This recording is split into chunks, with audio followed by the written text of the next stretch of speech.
My name's Karen Howard. I started a company, December last year, called ASI KZN. It's in the financial services space. I'm a specialist healthcare consultant, but mostly I'm a mum. I've got 3 children of my own, and I seem to acquire a lot more along the way.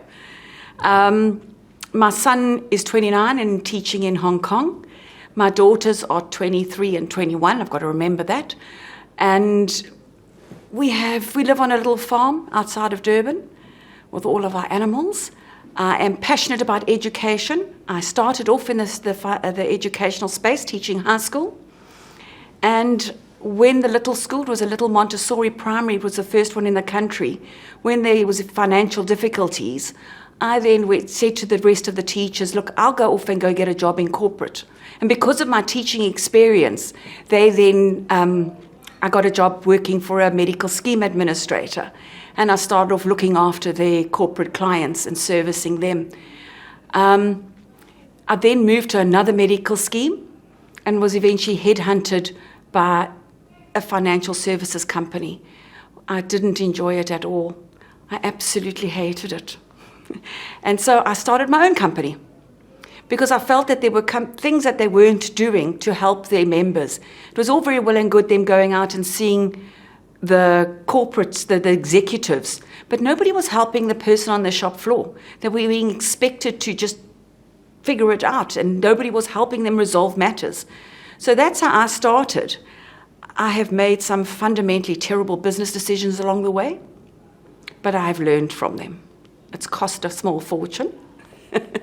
But, I believe that you learn through your mistakes. And so that's where I am. And I've managed to join. I was very fortuitous, and I met a company called ASI Financial Services about 2 years ago, and I joined forces with them. So I'm the first female partner in ASI Financial Services, but I'm definitely not going to be the last. Our company is a financial services company. They don't just do medical aid, but that's my area of expertise. They also do financial planning. They do employee benefits. We even have a property division. We've got a short-term division. We've got a company that helps with solar power, looking at fiber and really fast fiber for the corporate space. So we do a multitude of things, but in my company, at the moment, we specialize in medical aid. So that means going out, helping members, training them, sitting with them and allowing them to assisting them to select the right option for their medical needs and their pockets, because that's vitally important. Medical schemes are very complex, and we've got the extra complexity with NHI coming down the track. Medical schemes have a range of products, and it's important to be able to see that the right product is linked to the right person, because you have got your capitated options, which are income-based. You've got your hospital plans, you've got your hospital plans and savings, you've got your new generation, which are so complicated when you've got a savings, you've got a threshold, you've got an above threshold benefit, and most people have no idea how it works. And what many do is they sit on the same option, and normally the most expensive option they can get, for many, many, many years, which is a complete and utter waste of money. Because what you should be doing is banking that money, putting it in your bond, investing it, and rather choose an option that meets your needs there and then. You've never got a crystal ball. And I personally experienced that firsthand when I had a daughter that was born with an undiagnosed birth defect. She went straight into ICU, and they didn't even know whose baby it was. She required life-saving surgery, and it was a really, really hard time. But I think that's made me a more compassionate, better consultant, because I am able to say to people, guys, you don't know what's down the track. You could have cancer. You could have a heart attack. You need to make sure that you are covered for your uncontrollable items as well as you possibly can. I'm very blessed to have her. She should never have made it. Yes. As it was, her ACPA was one fully ventilated. So, 23 years ago, her bill was over R1 million. Yeah. Nobody's got that kind of money to be able to pay it out. If something had to happen to you and you go to a private hospital in that case because you're wanting the best for your child, They want a massive deposit, which who's got that type of money lying around?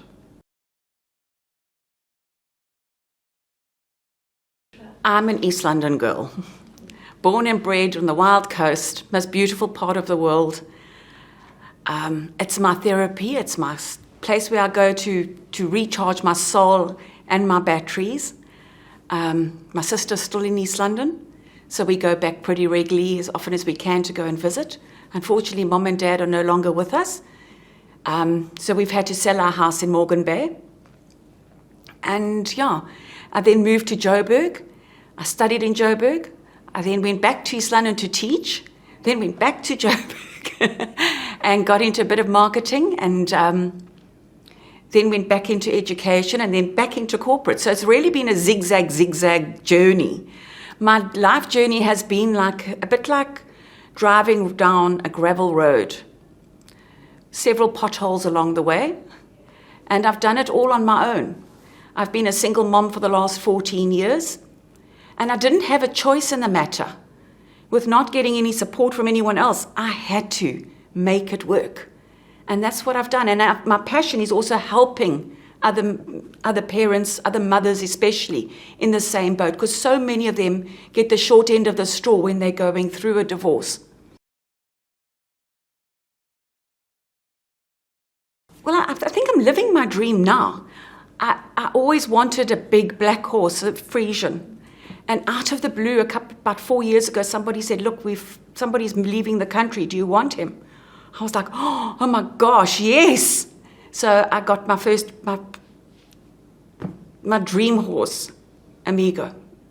So I know that sounds silly, but it was always my dream from a child. We grew up in a farm environment. I'm very much a farm girl, so this is very much out of my norm. I am very much the girl next door. Yeah, I'm a hockey player. I'm a sportswoman. I've coached swimming. I've coached hockey.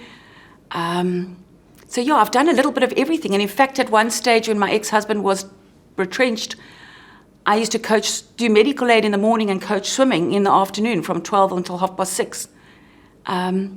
So yeah, I've had to work. It's never been an easy ride, but I've learned some really valuable lessons and expensive ones.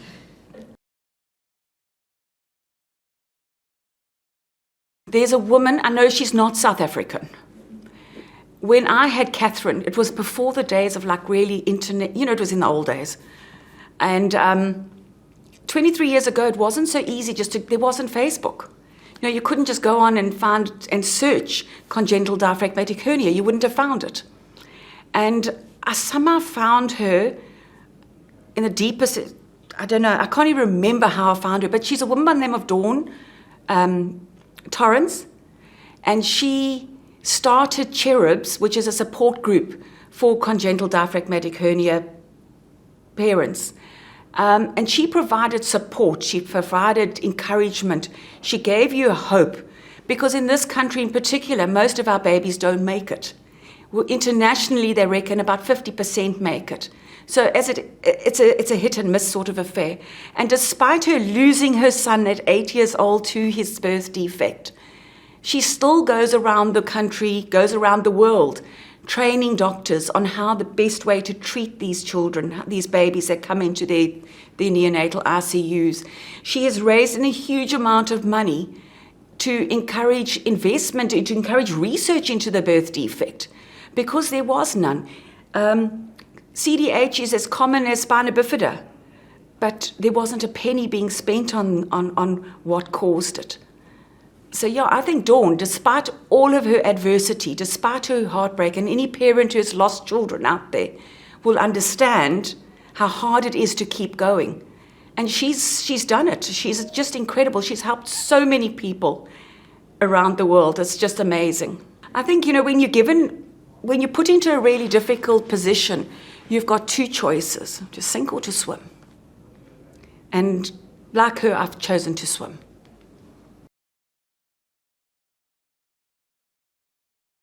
Most of our financial services companies do very much a number. Whereas with me, it's not like that at all. I've had clients phone me at 9:30 at night. They've fallen, I think, down the road here when she went out for supper and had badly broken ankle. I've had calls at 2 a.m. I've helped. I have recently helped a young man called by the name of Pila. I've been working with some gentlemen who are very active in rugby in Durban, and they've been looking for young, talented players that aren't being given the opportunity. And Pila was given a scholarship recently, beginning of last term, to a school in Pietermaritzburg. His first game for the school, he broke his ankle badly. And he'd only just joined the school, so we hadn't managed to put him on medical aid yet. It was all lastminute.com. The hospital alone wanted 250,000 Rand as a deposit, which is unfeasible. We're all just normal people. We don't have that type of money. So I got hold of my orthopedic surgeon, who got hold of his anaesthetist to give him a punt extension.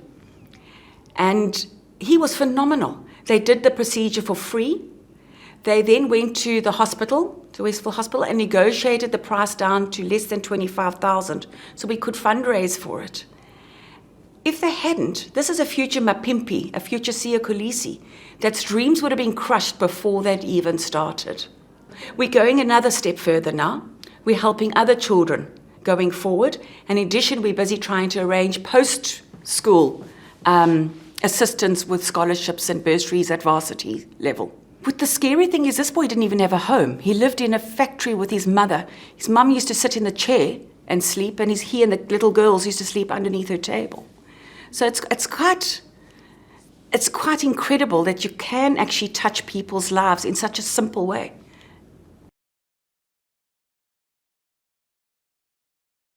As I said, I think I've gone into business in all the wrong ways, been far too trusting the wrong people, and partnerships. It's selecting the right partners. Let's leave it there. Selecting the right partners that have got your back, that complement you, that complement your weaknesses and complement your strengths. And it's the same with staff, selecting the right staff. And I've been very blessed. I've got 2 ladies, Nicole Raats and Patricia Nzamandi, who have been phenomenal source of support and assistance along the way. So I think that is really, really important.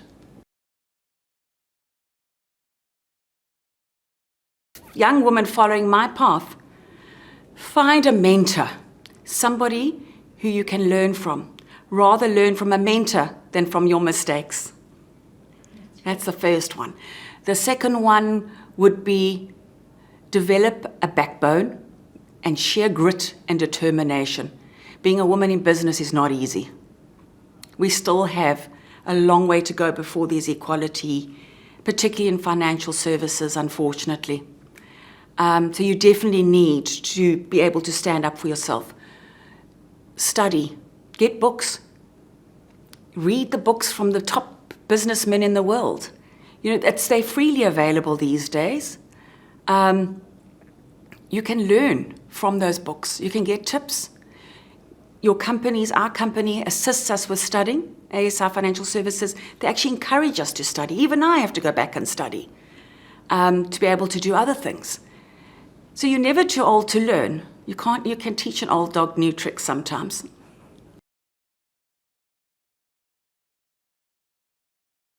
My future goals are to grow ASI KZN to be the most significant financial services company in KZN.